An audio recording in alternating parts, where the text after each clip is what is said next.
find out if you're ready for love. Here's your marvelous host, Nikki Lee. Hello, and welcome to Ready for Love Radio. This is your host and love coach, Nikki Lee. Today, we're going to talk with Cheryle Gail. Now, she's been described as a force of nature. You know, that's the kind of people I like to talk to. I've actually been called that myself. And see, I take that as a compliment. Big compliment. Cheryle, do you take that as a compliment too? I do. Yeah. Yeah. Some people don't, and I don't understand that. Yeah. But I think that's a big compliment. I'm like, yes, because, forces of nature tend to get things done. Yeah. My mama used to say that I could do more in one day than most people did in a week. I have people ask me how I get more than 24 hours out of the day, and I'm like, I only get 24 too. Yeah. That's so funny. Oh, gracious. Well, I am so happy to have you here with me today, and you know what? We are going to talk about some difficult topics, but you know what? I think there are things that need to be talked about and things that maybe are going to make people uncomfortable, but in the long run, I hope we're really going to help some people open some eyes and accomplish some good. What do you think? Absolutely. Yep. I think that's our goal, and I really hope that's what we do. And I just discovered today that people can actually go to the embedded players that I have to replay the show, and there's going to be one on your website, and they're in my website also on lovecoachjourney.com, and they can click the little microphone, and they can actually talk and record a message for me. How cool is that? And I love that. And it actually records a message, and it sends it directly to me, right? So if that's new information, listeners did not know that because I didn't know that till today. So if they have information or if they'd like to tell us something specifically, they can actually go to my website, go to the player, click the microphone, and send me a personal message. I love that. I love that too. Great. I love that personal touch. Or they can always send me an email about what they think about the show.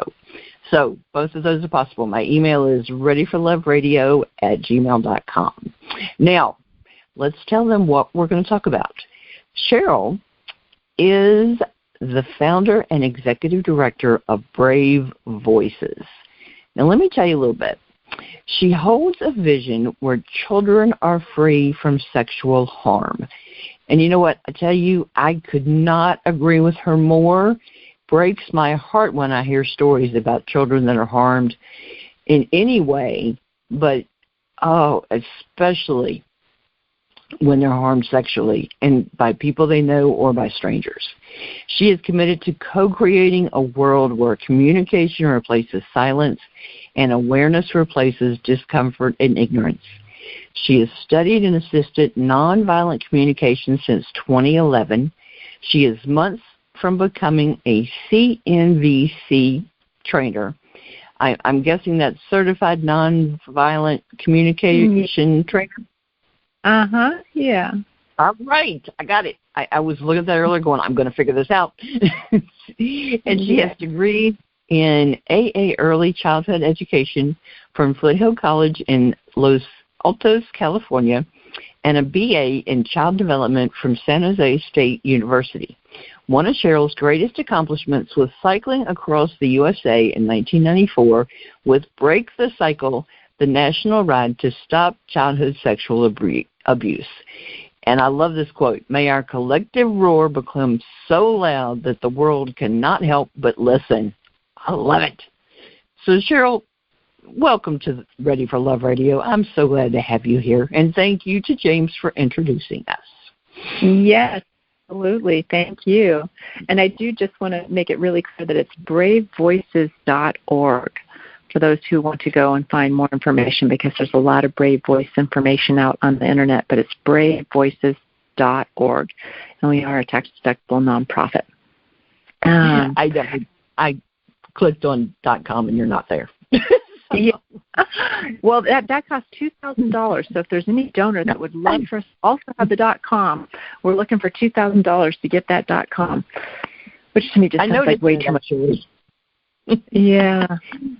Yeah. And then this that I want to say about myself that is not on the website is that I am a massage therapist of 34 years. So I practice deep tissue therapeutic massage and specialized in helping women birth their babies and taught infant massage and stroke and injury. And I've been with folks at the end of their lives to help people leave this world gracefully with less pain. So in my work with Brave Voices, one of my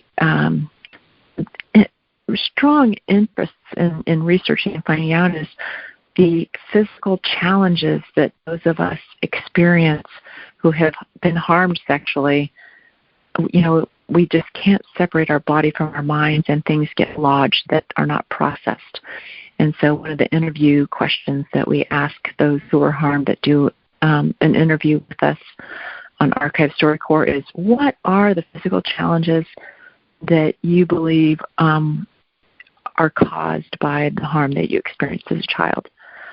And, some people have migraines, and I had massive jaw pain. So anyways, I just wanted to let you know where my interest comes in the body, mind, spirit aspects. And I think I'm seeing how you and James met. Just again. Yes. Just again. Yeah. Yeah. I'm an amateur detective. So. Yeah. Well, see, you and Susan need to meet and talk sometime now. I'm just saying. Okay. Yeah, because we talked in the book about how your childhood experiences impact you later in life in the book quite a bit. Yeah, absolutely. But, all right. So tell us about bravevoices.org. Tell us about the work, and we're going to delve deeper, but just give us kind of a snapshot overview. Absolutely. It is as simple as breaking the silence that has perpetuated childhood sexual abuse for generations. So we're just using our voice. We're just going to talk about, think, listen, learn, connect with each other, and break the silence, right? We're wanting to normalize the conversation of childhood sexual abuse prevention. So awesome. I love that voices is in the name, because it needs to be talked about. And I don't think you're going to disagree with this next thing I'm going to say. One of the things, and we're actually working on a course at IMBT, which is the organization where James and I met. And to the listeners, you're going to meet James. We've actually got 3 shows lined up he's going to be on in the near future. But one of the things that we're working on, and he's a part of that too, is how conversation about sex that is had, people aren't using the real words. And that's like when I have guests come on, I'm like, okay, we don't have to worry about the FCC. We're not going to use funky names for things. If it needs to be said, we're going to say the real names for things, okay? Yeah. We're not going to use cutesy names. We're not going to do the whole Oprah the JJ thing. We'll just say what it is, you know. Yeah. And like how many people had little cutesy names for things when they were kids, and they're still using those in their 50s and 60s. You know, they still they don't know the names, and they don't even know their anatomy. You know, if you use the real name for things, they don't know what it is and where it is. You know. Yeah. They go to the doctor and they can't explain what the problem is because, again, they don't know what it's called or where it is and what it does. You know. Yeah. And one of my one of the worst stories that I know and most frustrating was, and I don't remember who told me this or where I heard it. It was probably a guest, actually. But it was about a young girl that was being abused by somebody in her family, I think. And she went to school. She knew she was supposed to tell somebody, right, if something was happening to her. Yeah. And she went to school, and she said, somebody's trying to get in my purse. Yeah. And her teacher's like, get in the purse. Yeah. And that didn't sound bad. Yeah. You know. Yeah. And so the teacher was like, okay. Then the teacher didn't do anything about it because, I mean, that's not good, but it's not really a problem. Yeah.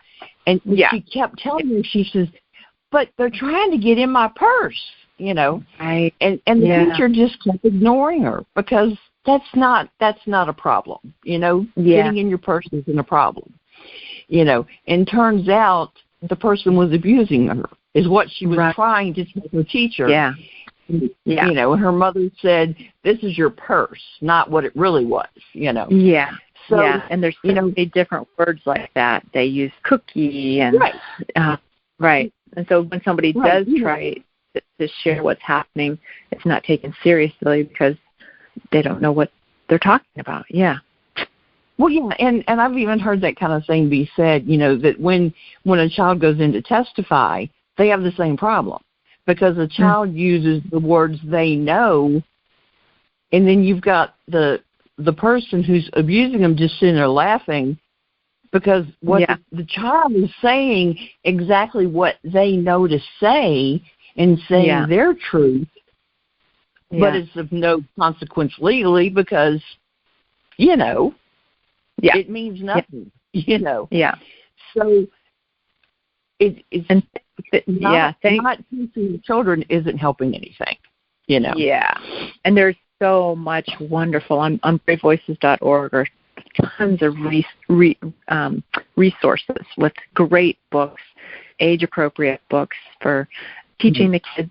And you know, there's a phenomenal pop-out book now that you know, you get to see every little piece of the vulva, and so we've come so far over the years, right? Mm-hmm. Yeah, right. It's really going to different generations. I had Mark Schoen on here, and he's got this great book he wrote called Belly Buttons or Navels, which actually I've got a copy of it on my coffee table, believe it or not.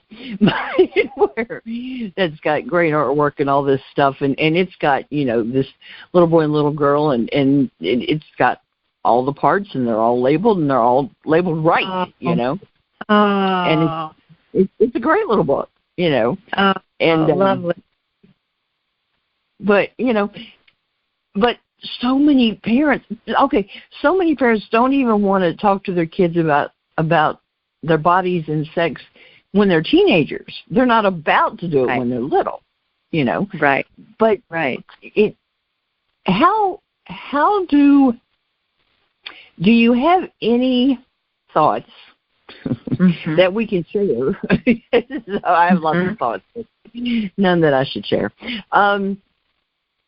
That we can share to help people understand why they need to and how they can help their children to understand this.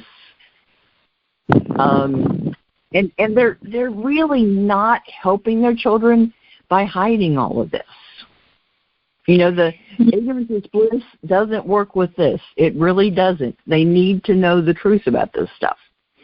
Yeah. And there is no there are no sound bites with this whole issue that we can just say, do this.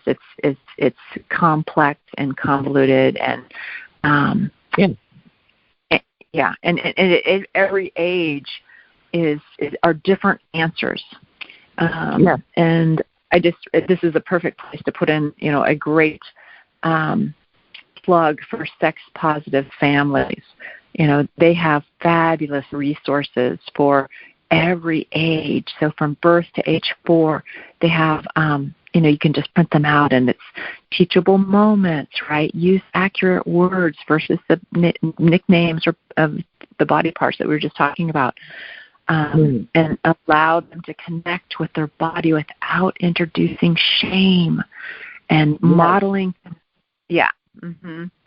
And model consent and body boundaries consistently, and do not force them to share affection with other people, and teach about safe and unsafe touch, and talk openly about feelings, and explore age-congruent books and resources, and but the biggest thing is really always, no matter what the age, is a form of communication which is so counter to our power over paradigm that we live in, right? So if our child says they're full, that we respect that, and we don't say, no, you're not, finish that, or and that we allow them to choose, and this is going to sound odd, but how to go to bed, when to go to bed, not forcing things, right?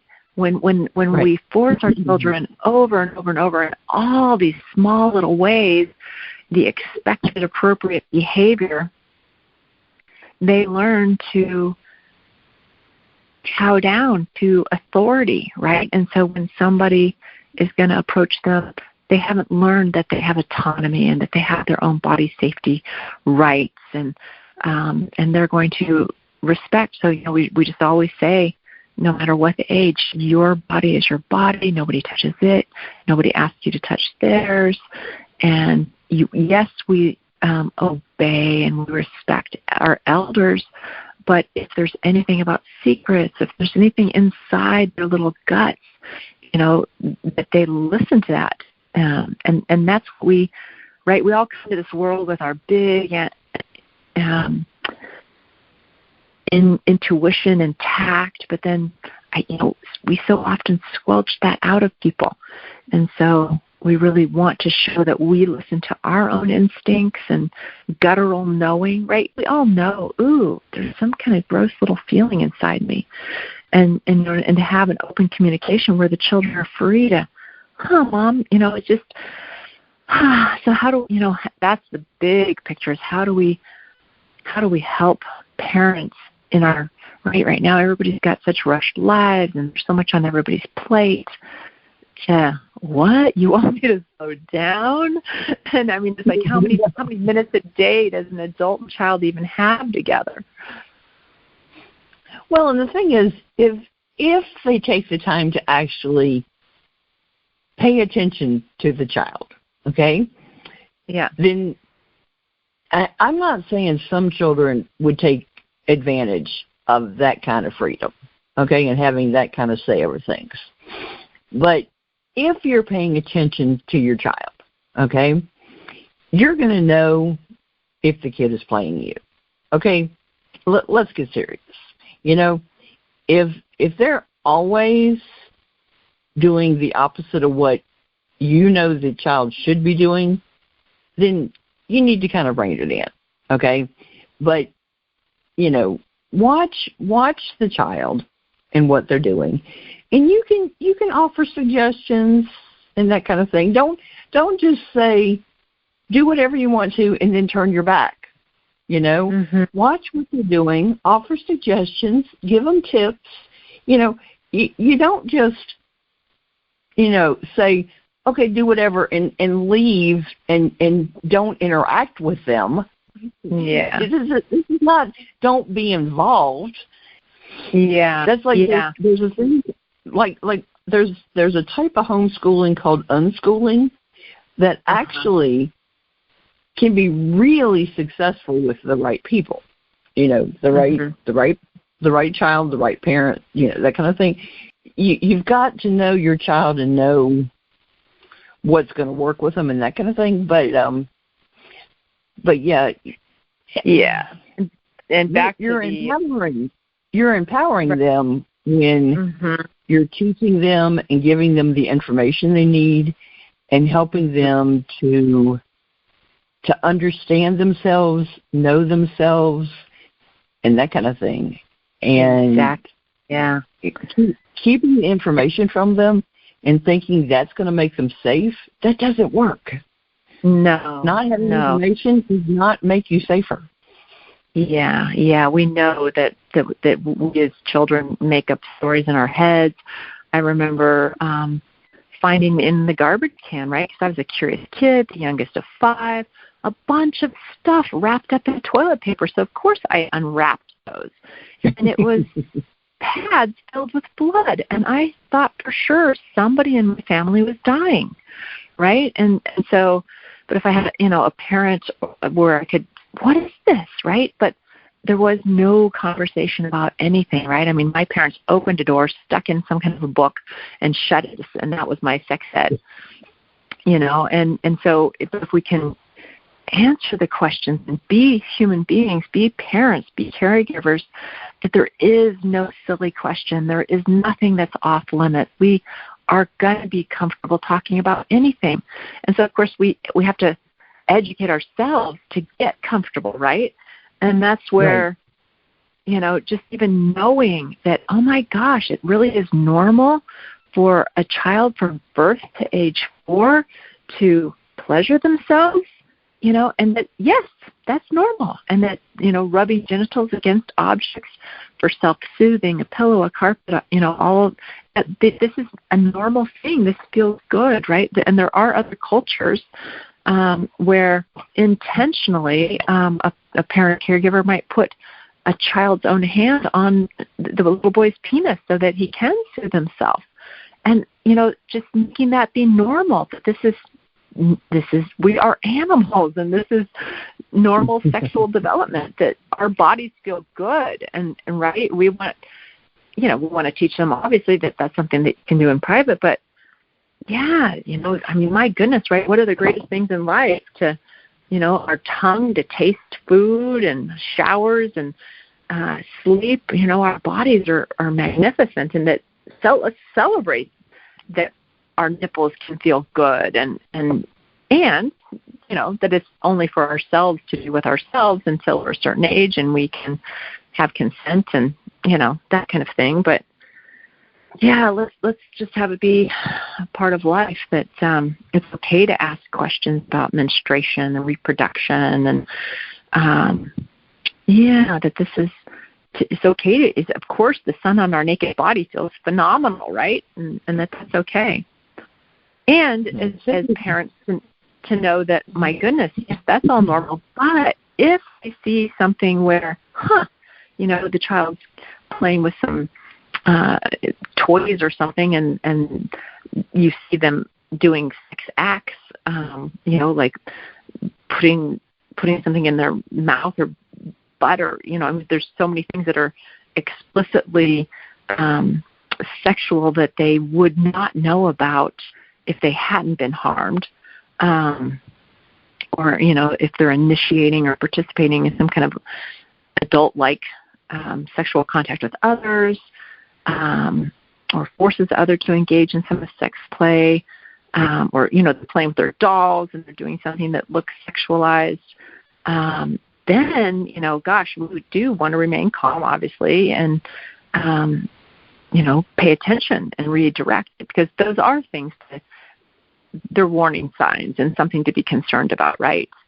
Right. Or if the kids are super, super secretive, and, and I remember being when my daughter was 3, she's now 41, being in a parent group, and I was like, it's like, wow, your child masturbates? Mine does too. And then you find out that's normal, and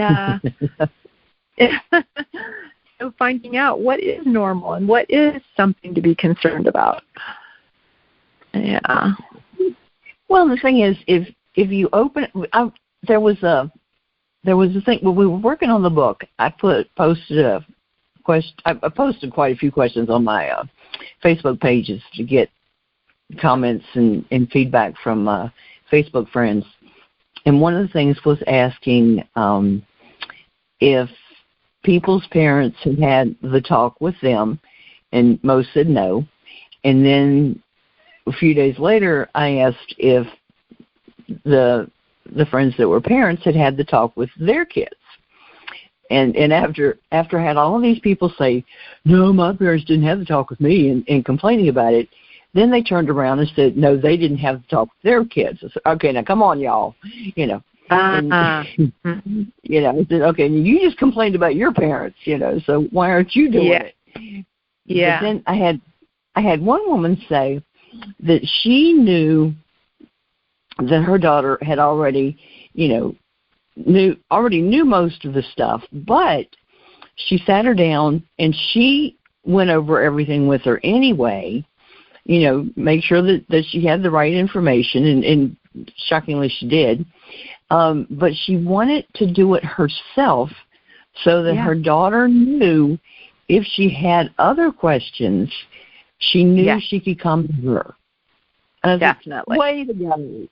Yes. Everybody, pay attention. Yeah. You know? I thought that was great. Yeah. You know. Absolutely. She's being the parent that there is no off-limit topic. We can talk about anything here at our home. Exactly. Open those lines of communications and let them know they can come to you if they have questions, you know. But that's, wow. I was like, yes, there's what I was looking for. You know? Yeah. And then the other thing is, if from the time they're born, it's not a talk, it's not one talk, right? We say the name of the nose, we say the name of the ears, right? So we're saying the vulva, we're saying the body parts. And then, you know, we answer all their questions because they're curious. We don't talk about that when they ask about something, right? Then all the information is going to come forth naturally in its own time over time, right? Right. So, yeah. Well, if you're not making them feel ashamed of certain parts of their body, then it should just evolve into talking about all the different parts. So, yeah, definitely. You know, it would seem that way anyway. So. Yeah. But you would think. But so, did you say that you have sections on your website, like maybe talking about certain things at certain ages, like age-appropriate kind of things, that sort of stuff? Oh, yeah, for sure. Going back to, you asked me, what is bravevoices.org? And we have Speak, Listen, Learn, and Connect. And so under the Speak page, we have the offering for those who were harmed sexually as children and are now adults to be interviewed on Archive Storycorps. And that goes into the Library of Congress. So that is how each of us personally break our own silence, right? For so many of us, especially, you know, I'm 58. Oh my gosh, yeah. So, you know, I think the younger people are, the easier it is, perhaps, I hope, to break their silence. But many of us didn't share what happened to us and until older, right? So anyways, but it's for all adults. And so anybody, anywhere in the world can interview anyone. So if you have a friend or relative that you know was harmed and they want to publicly share what happened to them, we don't use real names or places, but you know, there's questions on the Brave Voices community page on Archive Storycorps, or a person can write their own questions. And we do this, we want this information because we learn about, oh my gosh, what? Child sexual abuse can happen in this way, it can happen in that way. So we learn how to prevent it by how it has been happening in the past. And, there's we cannot expect children to talk about a subject that they don't hear discussed, right? So this is the other half of Brave Voices. So we've got the ability for those who were harmed to share their lived experience. And then there is education of how do we get comfortable thinking, listening, learning, and speaking about the prevention of childhood sexual abuse. So Brave Voices is for everybody. I don't want anybody to come to the site and say, oh, well, I wasn't harmed sexually. Nope, this site is still for you. If you are a parent, a caregiver, a teacher, there is information on there on how there's role plays. So how do we broach this subject with the grandparents? How do we make sure that the preschool has systems in place that are going to protect our children? How do we talk to the parents of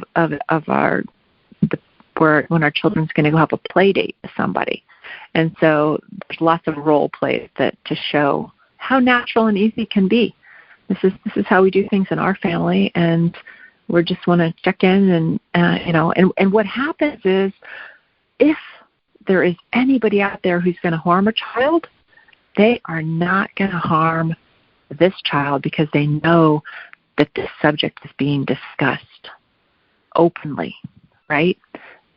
People who harm are only going to harm if they know that there's silence and nobody's going to say anything. People who harm depend on silence. So, How often do we hear, something horrible happens to somebody and they're like, well, I knew there was something strange about that person, or you hear somebody say something about, some child say something about their friend and they knew something, but they didn't know somebody to safely come and talk to. Mm-hmm. I mean, you hear it way too often, way too frequently. That kind of thing happens in the news, and they're being interviewed, or they went to their parents after something happens to their friend. You know? And the other thing that happens a lot is people say, oh, I never would have imagined this. And this is the scary part for me, because I think I have great intuition about people. I'm pretty sensitive to, there's not something quite okay with this person, so I can be more cautious around that person. But what's scary is, it could be somebody that you would never imagine also. And so it's that's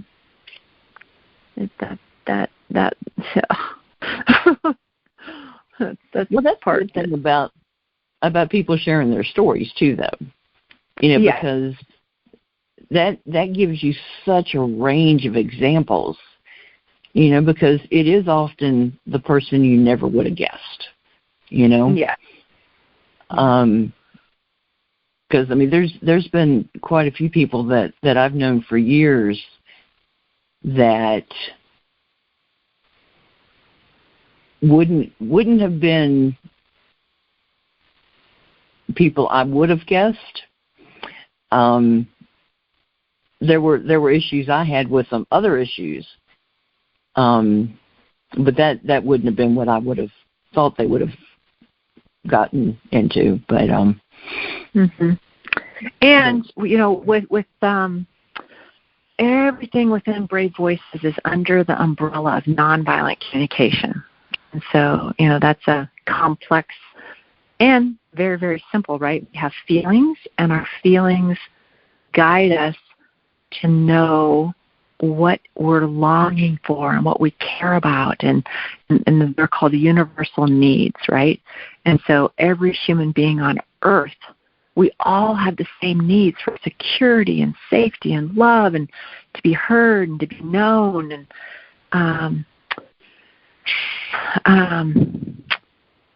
And so within this system of nonviolent communication, we're very cautious about not making enemy images out of people, right? And because we know the cycle of childhood sexual abuse is a cycle, right? Someone's harmed. Unfortunately, often those people go on and harm others, and they also go on to be in relationships where they're harmed in other ways. And so it's very complex, right? Because the people who harm children are in different categories. We have true pedophiles whose sexual orientation is children. And then we have those who were harmed. They're processing and trying to, figure things out, and they do harm others.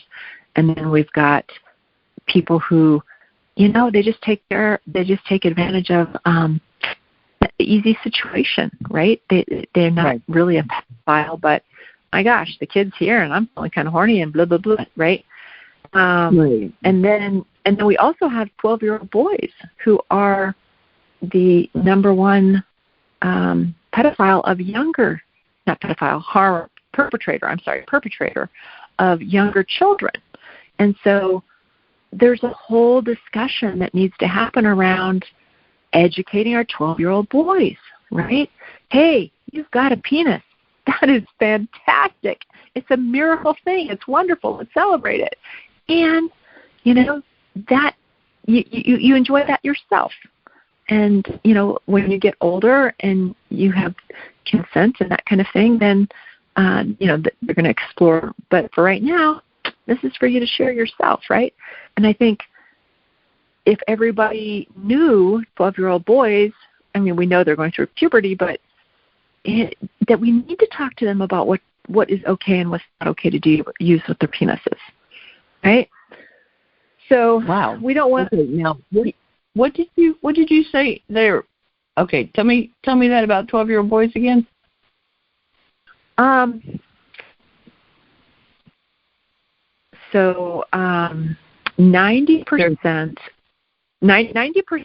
of childhood sexual abuse is committed by someone the child knows and trusts. We know that. Right. We know that. Yeah, and we know that most sexual assault happens in the homes, youth organizations, schools, and places of faith. And then what we often don't know is that 30 to 50% of assault is committed by youth. And so it's 12-year-old boys often harming younger children.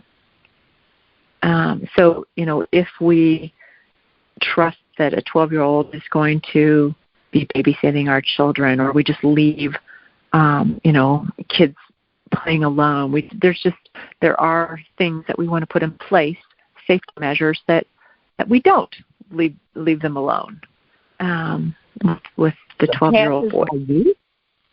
I'm sorry? Wow. Huh. No, it's 30 to 50% of assaults is committed by youth. Yeah, and the number is the 12-year-old boys. I hadn't heard the 30 to 50. Okay. Yeah. Huh. Yeah. So that's all the more reason that kids need this education. Yeah, but what is really, really clear with Brave Voices is it's the adults that are responsible for keeping kids safe. And so we want the adults to learn this information. It is the adults' responsibility to have this information and then teach their young boys and to teach the girls, right? They need to be cautious. Right. And then another bit of information that may or may not be known well, right, is and I don't have the statistic right in front of me, but it's very, very high, that it is a biological male introduced into the family that is harming the children, right? So when we think about how many divorces there are, right? So there's a stepdad coming in, right? There's, and so we, as women, inviting other men into our families, definitely need to have conversations about keeping our children safe. So whoever we invite in, and we have these conversations in front of the children so that the children know my parent is my advocate, and they hear us talking about this, right? Definitely. Yeah. So recently, a girlfriend of mine, her daughter was taking driver's education courses. And so in front of the daughter, she asked the man that was taking her daughter off in the car, hey, tell me about the systems that you have in place that guarantee my daughter's going to be safe from sexual assault while alone with you in this car. And you know, that organization needs to have systems in place, right? Organizations need to be conscious of this. But that mom can almost guarantee there's no way in heck that dad. It's not like we're accusing. We're not, this is not a witch hunt. This is just, hey, you know, we're aware of this. It's about awareness that this happens. I mean, this is epidemic, right? I cycled across the United States in 1994. Every day of my life, didn't matter where I was, in the middle of a park, people would come up. I had my shirts on, right, our bicycles, and people told us about having been harmed sexually. I mean, we know it's more children. This is the other thing that people don't know. There are more children experiencing the trauma of sexual abuse than there are children battling cancer. Jeez. This is how prevalent this is, right? I mean, we all hear the numbers, 1 out of 3, 1 out of 4, 1 out of 5, whatever the numbers are. But when we hear that, there are more people dealing with having been sexually abused than there are children with every form combined of childhood cancers. See, to me, there's billions and billions going into solving cancer. Where is the funding? Where is the awareness? Why are we not having commercials and billboards and, you know, just, anyways, yeah. So, you know, and if we're talking, if people know in our family, this is a subject, we know there's more children harmed than there are who have had COVID or car accidents or bicycle accidents, right? We put in helmets. We put in, right? My God, you can't even have peanuts at a school anymore because what percentage of children are allergic to peanuts, right? Right. And yet, where are the systems that are going to prevent you, right? It's like if everybody knew, if you have a piano teacher over, we leave the door open, right? A tutor. There's just systems that we do because it's just a precaution, just like wearing a safety belt. That's it. Wow. Yeah.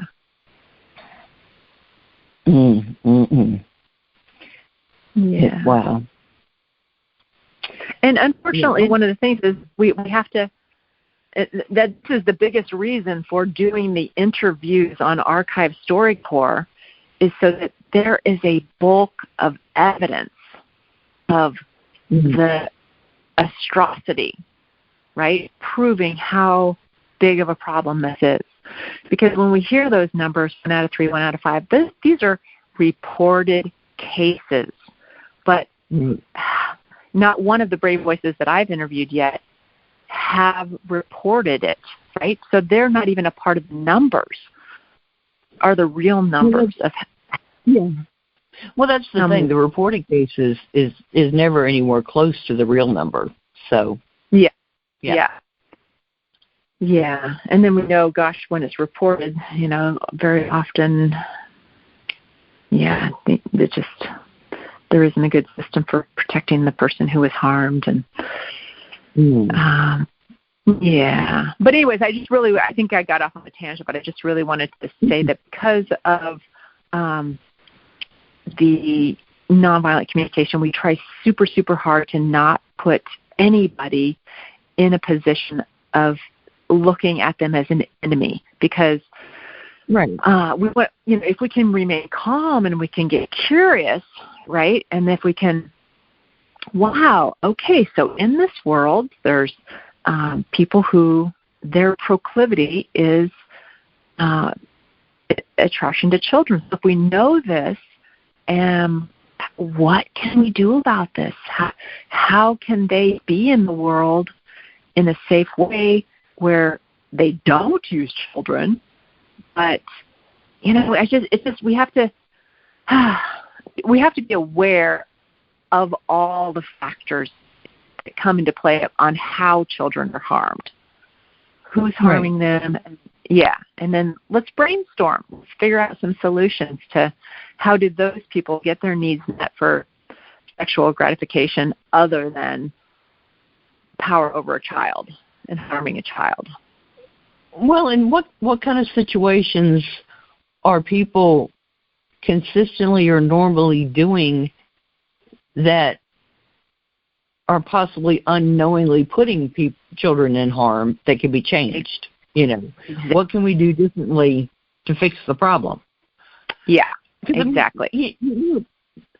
Parents are not doing this on purpose. Yeah. So what can we teach them that they can easily do to fix the situation? Exactly. Yeah, and there's no blame or guilt, for a parent either, right? I mean, we could all feel like, oh my gosh, I failed, but we don't know what we don't know, right? And on the website, on the Learn page, I believe it is, might be the Speak page, I have what I think of as a evolutionary timeline. And Marilyn Vanderburg was one of the first people. She was a Miss America, and she had been harmed by her father. And so she broke the silence, right? And so we have learned so much over time. And we, as a human species, are now evolving to the place where we're not having silence anymore. That was a part of the past. We now know that voices bring change. This is something that happens in our society. We're going to look at how to solve the problem, and it's been happening, and we're going to keep learning, and we're going to keep implementing new information. I was just thinking there was a single mother that I know that lived about 1.5 miles, 2 miles from me, and she worked nights and had two young kids. And her brother volunteered to watch the kids' nights for her. And her young daughter turned up pregnant. And turned out the baby was her boyfriend's. And her mom hit the roof. And she says, well, it's the same thing I do with Uncle so-and-so. And her mom goes, excuse me? And had no idea at all. Yeah. But if she hadn't gotten pregnant, he'd still be doing it because she wouldn't have had any idea. Yeah.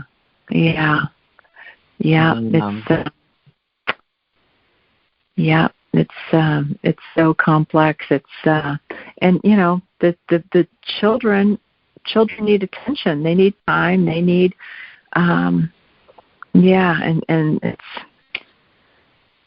there's so many factors that go into why they don't tell, and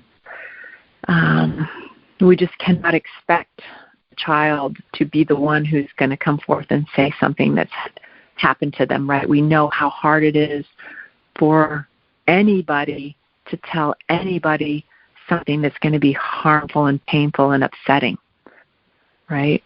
And so we just cannot expect a child to be able to know how to navigate this topic if we ourselves don't know how to navigate the subject. That's what I was thinking earlier. If the adults don't know how to handle it, how in the world can you expect kids to know? Exactly. Yeah. So I think it's kind of obvious why we both care about this so much, but is there any special reason why you care about children not being harmed sexually that you want to share with the audience? Oh, well, I was harmed myself by my beloved brother, who was married at the time, and his ex-wife is one of the brave voices that does an interview on the community page on Archive Storycorps. I started close to home with this project. Yeah, I'd been estranged from her for years, and she was drunk and stoned, as was my brother when he harmed me, and she had no memory of what happened, which is, whenever drugs and alcohol are involved in something, we can count on bad things are going to happen, right? Mm-hmm. But my ex-sister-in-law, was harmed by 4 family members. And my brother was harmed by a neighbor across the street. And so then you get 2 people to come together who were harmed and don't talk about it, right? We know that when we don't deal with something, all of us, right? We do drugs, alcohol, veg out with TV, food, sex. There's just so many ways of numbing out other than processing something. And so anyways, I kind of wonder sometimes, like, gosh, what if my sister-in-law would have told my brother what happened to her, and then maybe he would have said what happened to him, and maybe they would have found help and, learned how to talk, and, and maybe he wouldn't have hurt me. We just don't know, right? But what we do know is that silence, right? It's just, it's silence that perpetuates it, right? They were both silent. They didn't talk about it. It wasn't, and my father, who died at 93, just 4 months ago or so, he was a great advocate with my work with Brave Voices, and he said, "Honey, if I would have known that so and so harmed my son, I would have gone out there and killed him." Right? So that's another reason why we as children don't want to share what happened to us. We don't. What we know is more than likely the whole world is going to turn upside down, and it's just so many good reasons to be silent, and so there's no shame or guilt for those of us who were silent and weren't able to tell somebody or get the help that we needed. But so my whole life was, I repressed what happened. I told my best friend when I was in 5th grade, I guess it was, maybe 6th grade, I'm not quite sure, what had happened the day after it happened, and she looked at me and said, "You're lying." And then, gosh, I wished I was lying, but I repressed it. I had no conscious memories until my daughter was 3 months old on my 18th birthday, and then, wow, I started getting these sick feelings inside my gut and body every time her father went to change her diaper or give her a bath or something, and I became paranoid. I would say paranoid. I was so anyways, I went and got help, and that's when I started processing and getting clear about what had happened to me, and then it was just a whole life. Right, I'm 58. I literally have spent a whole adult life recovering from. It affects so many aspects of life. As far as really feeling trouble. So, I don't want any adorable little human being. It for years I plotted my brother's death. And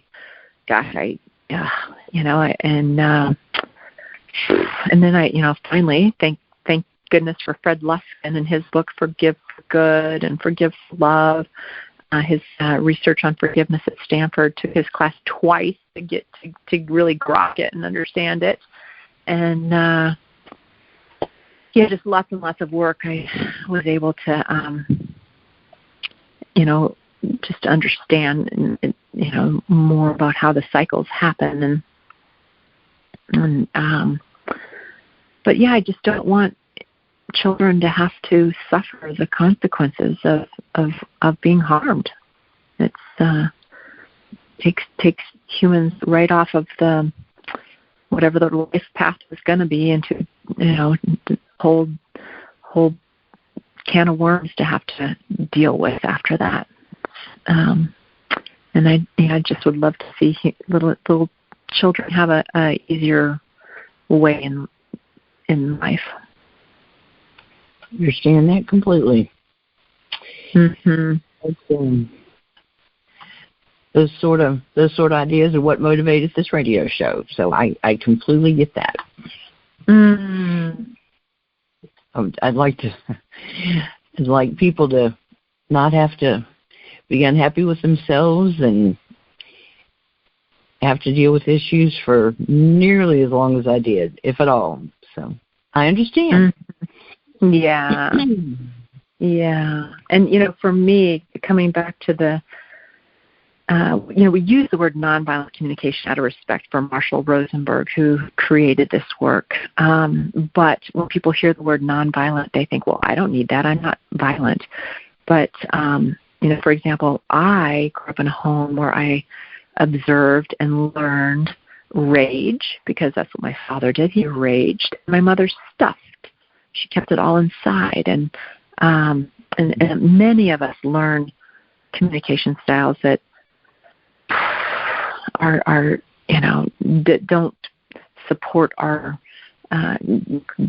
wonderful connecting communication. And but it's as easy as we all have needs, and once we a lot of us that were harmed kind of get stuck in the muck, right? There's so much feelings. There's there could be depression and discouragement and sadness, right? There's just so much. And this is a way of learning that, all these feelings that I'm having are flags to direct me and to know what it is that I long for and care about and value, right? And so I just, that